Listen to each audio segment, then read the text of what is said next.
While I concede this election, I do not concede the fight that fueled this campaign.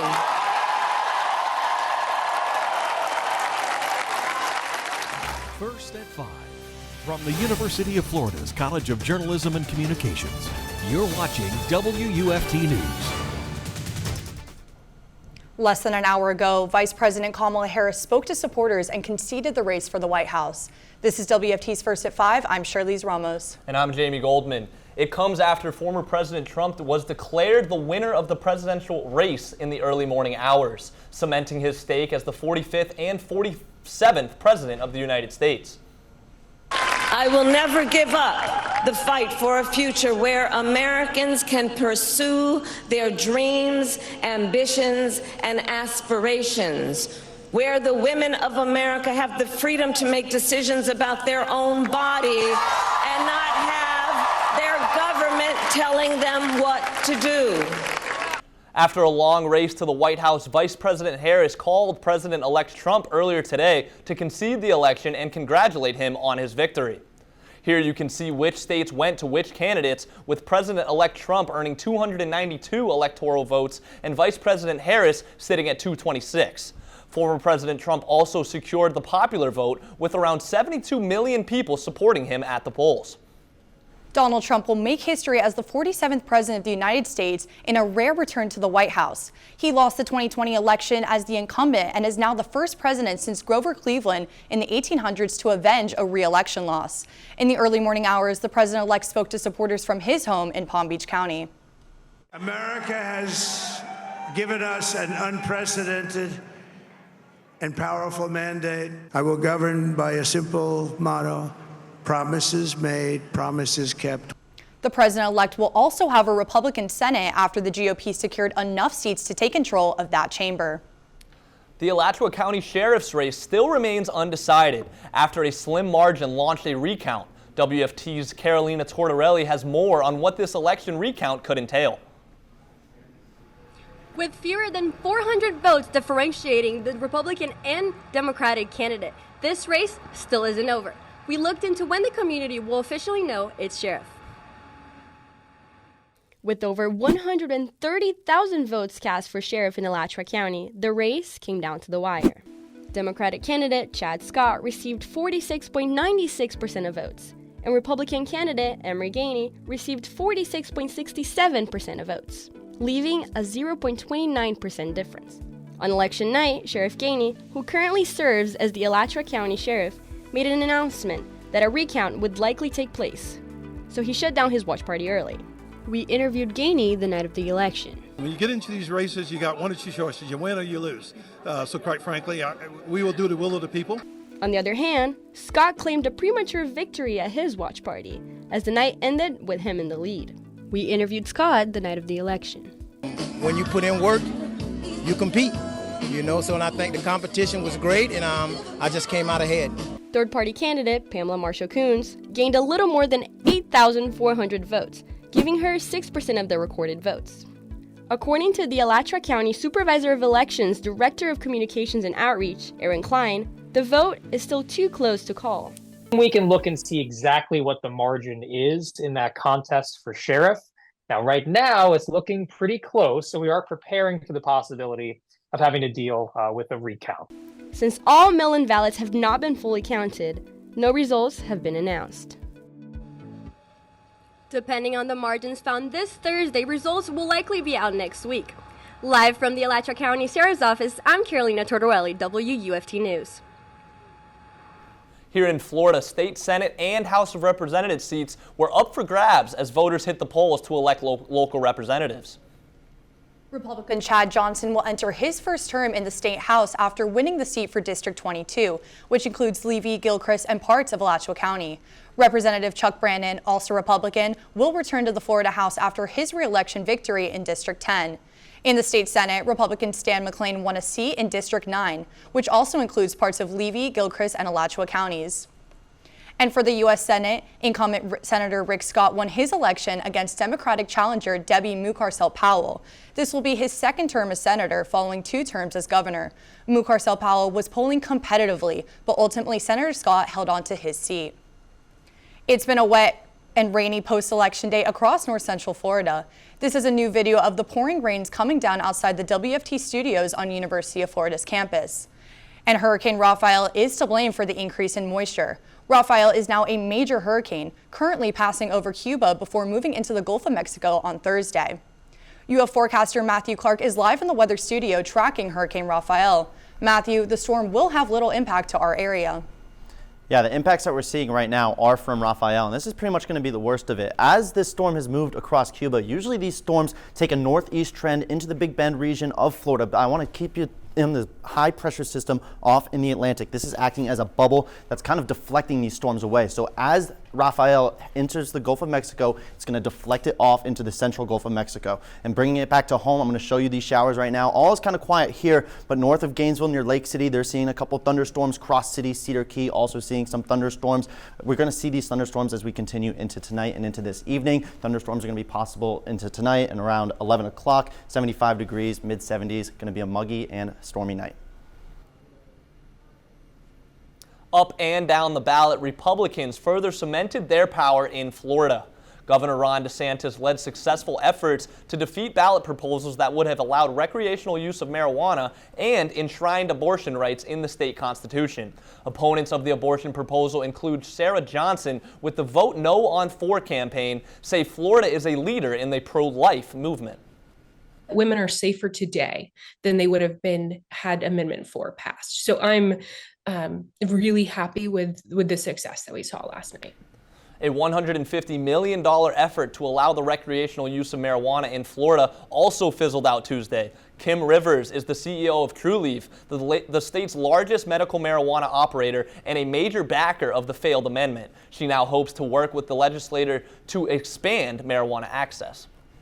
And as you just heard, recreational marijuana use will not be coming to the Sunshine State.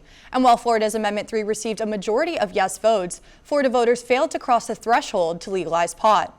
Legalization would have permitted medical marijuana companies to sell the drug for recreational use.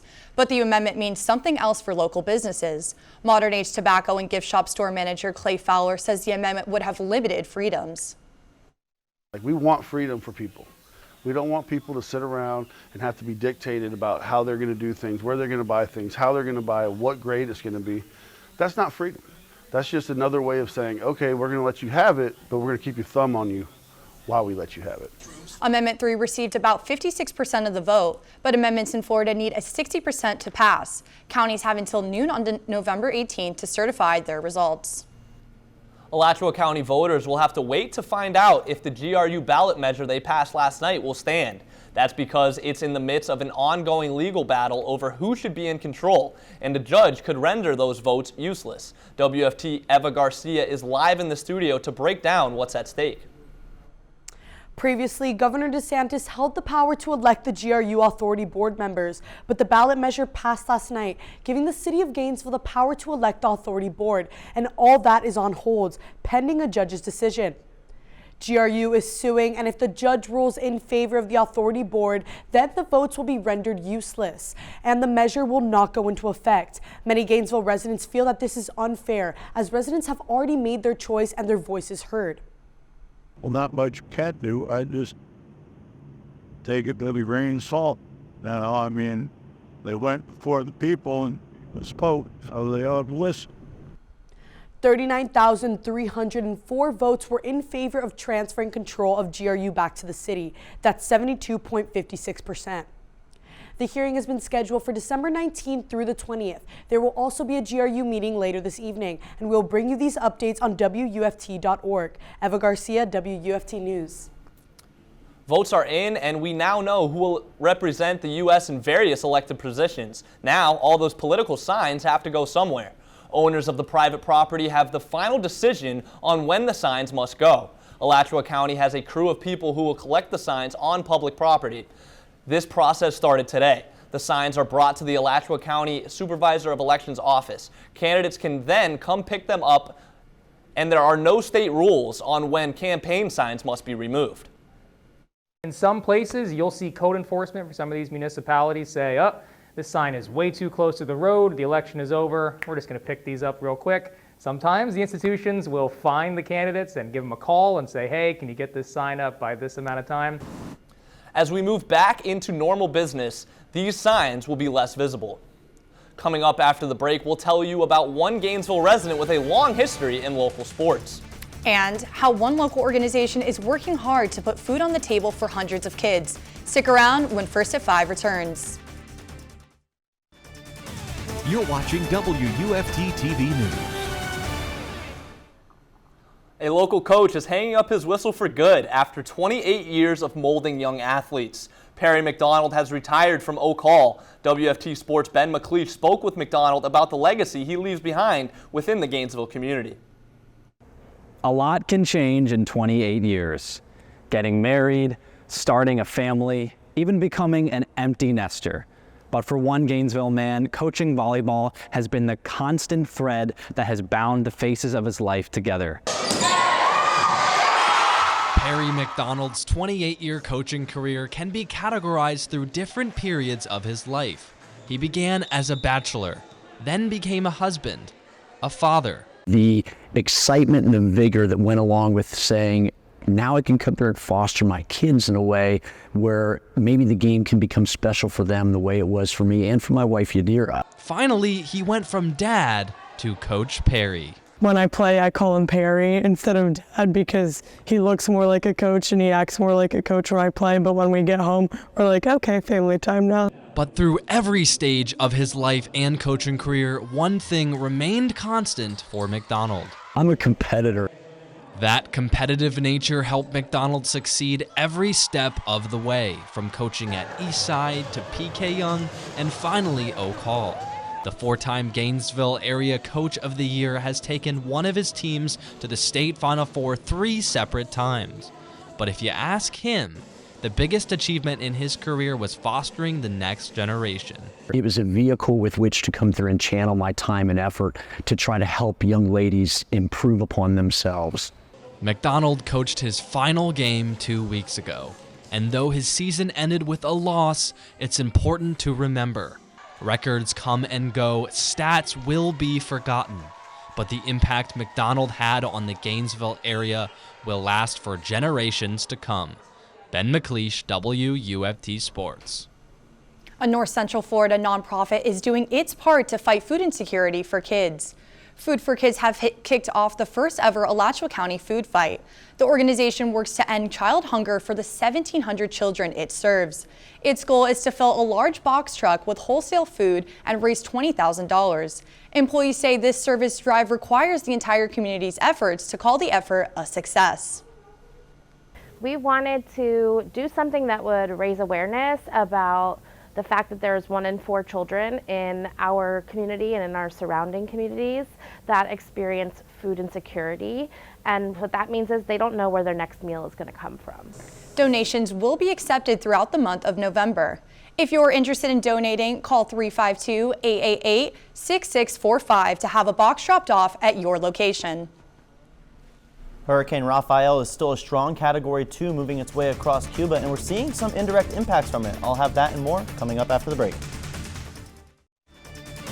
You're watching WUFT-TV News.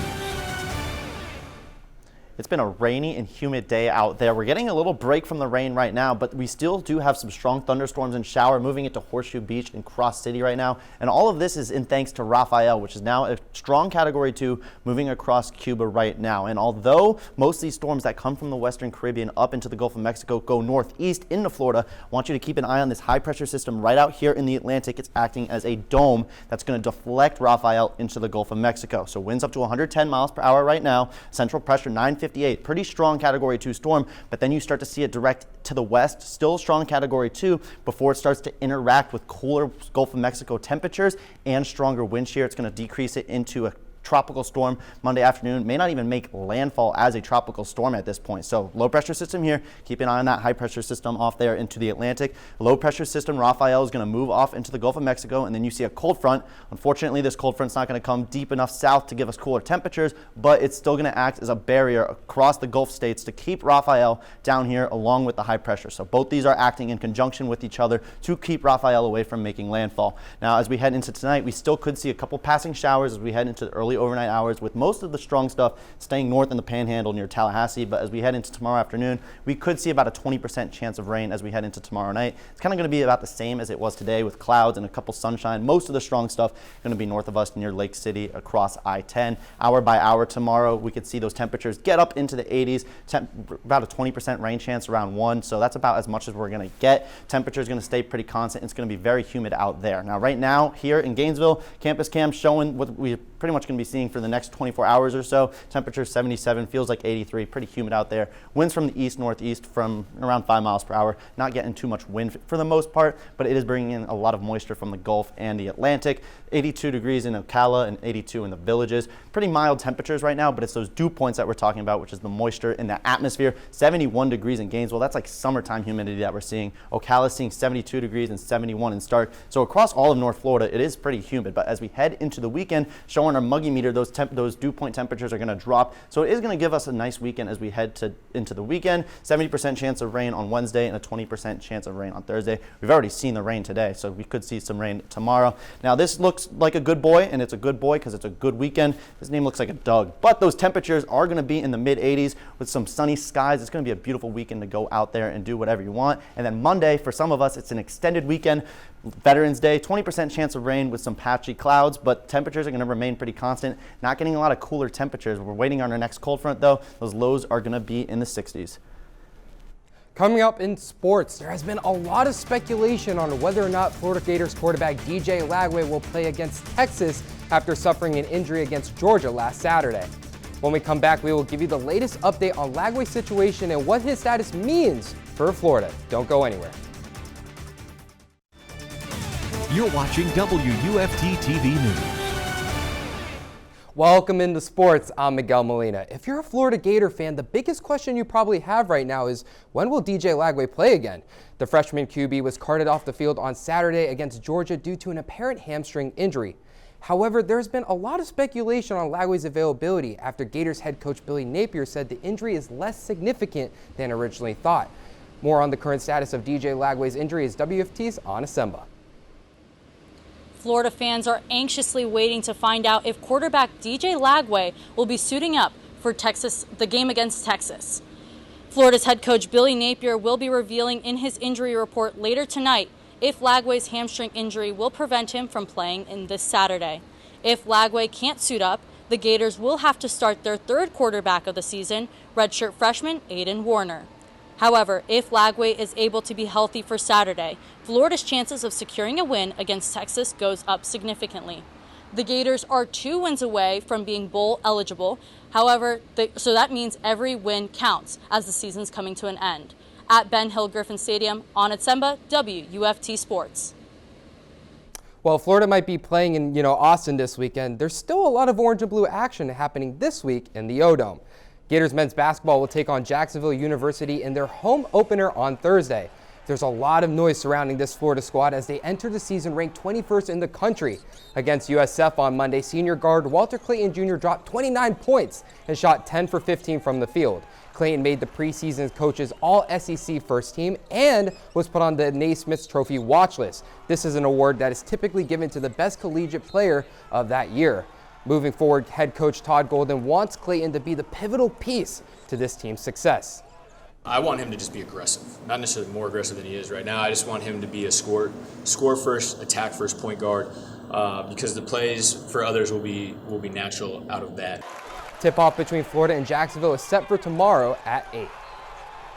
The men's team aren't the only ones playing in the Exactech Arena Thursday night. Gators women's basketball will play Florida A&M University in their second home game of the season. In their opener, the seniors showed out with Jariah Warren dropping 21 points, and Rashea Kyle held down the paint by muscling her way inside for 16 points and 6 boards. Florida is currently on a 5-game winning streak against FAMU. Tip-off for this contest is set for 5 p.m. Before we go, let's take one last check on the weather. Yeah, it's pretty rainy out there right now. Those rain chances are going to decrease tomorrow. We could see about a 20% chance of rain around the afternoon hours. Temperature is still in the 80s, though, as we head into this weekend. It is shaping up to be a nice weekend, though. Still going to be a little bit warm, and then some of us have an extended weekend, about a 20% chance of rain on our Veterans Day. Thank you, Matthew. Well, I'm glad to hear that it's going to be nicer than it has been this last week. And thank you all for joining us at home. We're back here tomorrow for another edition of First at 5. But your North Central Florida news is always on at WFT.org and all of our social media platforms. Have a good night.